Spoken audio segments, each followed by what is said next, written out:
Bismillahirrahmanirrahim. Assalamualaikum warahmatullahi wabarakatuh.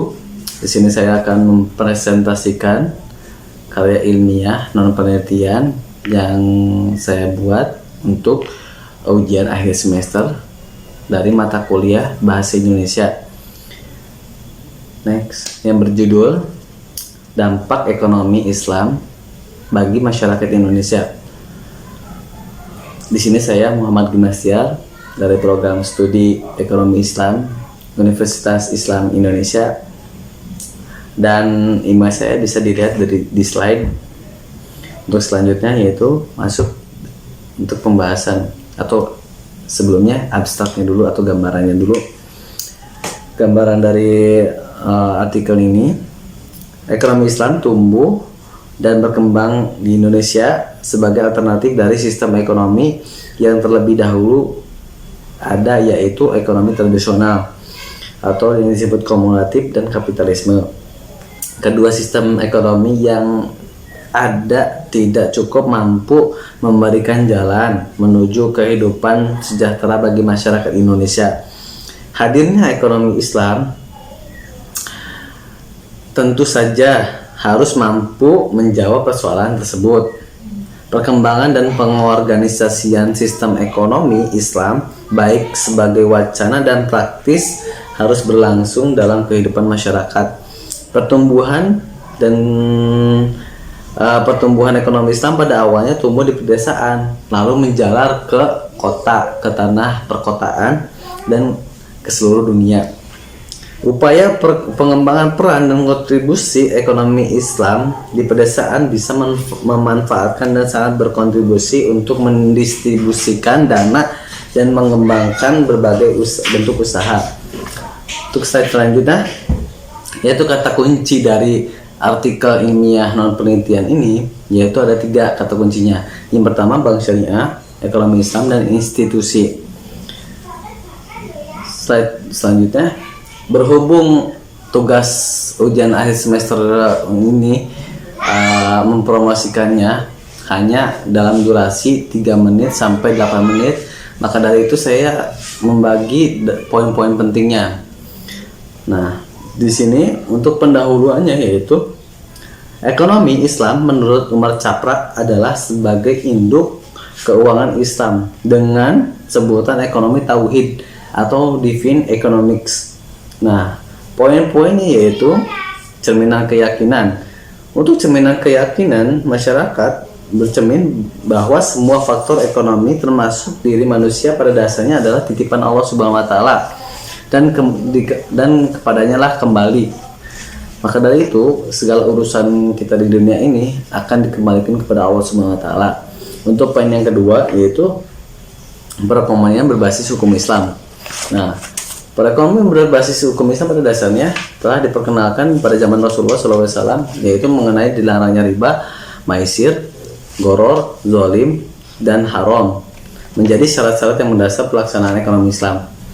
Untuk perkembangan globalisasi, yaitu yang berkembangnya untuk globalisasi pada tahun saat ini, yaitu berkembang secara pesat di segala penjuru dunia, yaitu di benua Asia, Afrika, Eropa, Australia, dan sebagainya.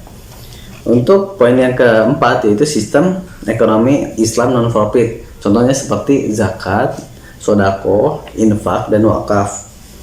Nah, selanjutnya yaitu untuk memasuki pembahasan, yaitu saya juga membagi poin-poinnya saja, yaitu tentang yang pertama, ekonomi Islam. Ekonomi Islam terbagi dari 4 poin, yaitu menurut yang pertama, saya jelaskan tentang ekonomi Islam terlebih dahulu. Ekonomi Islam saat ini menjadi sebuah ilmu yang sedang dipelajari dan diminati oleh para ilmuwan dunia. Ilmu yang didasarkan pada ajaran-ajaran Islam, khususnya di bidang ekonomi, mempermudah manusia dalam membentuk kegiatan-kegiatan ekonomi. Nah, poin yang pertama yaitu tentang menurut Muhammad Abdul Al-Arabi, yang dimaksud dengan ekonomi Islam adalah sekumpulan dasar-dasar umum ekonomi yang disimbolkan oleh Al-Quran dan hadis. Nah, untuk yang kedua, ekonomi adalah kebutuhan. kita tahu ekonomi adalah kebutuhan manusia pada dari zaman dahulu hingga sekarang. Manusia tidak terlepas dari kegiatan ekonomi. Nah, untuk yang ketiga, poin ketiga, konsep dan komitmen ekonomi Islam.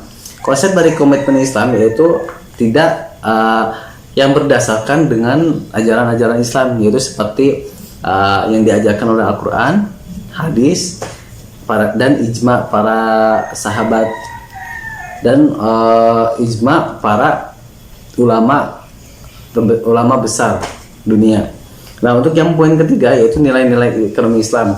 Dari nilai-nilai ekonomi Islam, Islam mengajari bahwa etika persaudaraan atau secara itunya universal. Jadi terbagi dari tiga nilai-nilai, yaitu nilai dari akhlak, akidah, dan persaudaraan. Nah, untuk selanjutnya perkembangan ekonomi Islam di Indonesia terbagi dari 6 poin.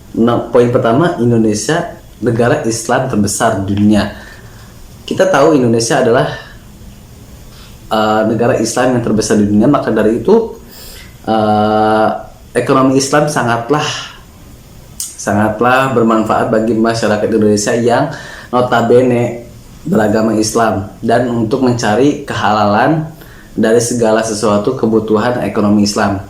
Untuk yang kedua, kemunculan bank syariah. Bank syariah dipelopori dari bank muamalat dan menyebar luas menjadi 3 bank besar, yaitu sebagai Mandiri Syariah, BNI Syariah, dan yang satu lagi bank muamalat, karena dia mempelopori awal mula masuk bank syariah di Indonesia. Untuk yang poin ketiga, reaksi masyarakat. Reaksi masyarakat itu sangat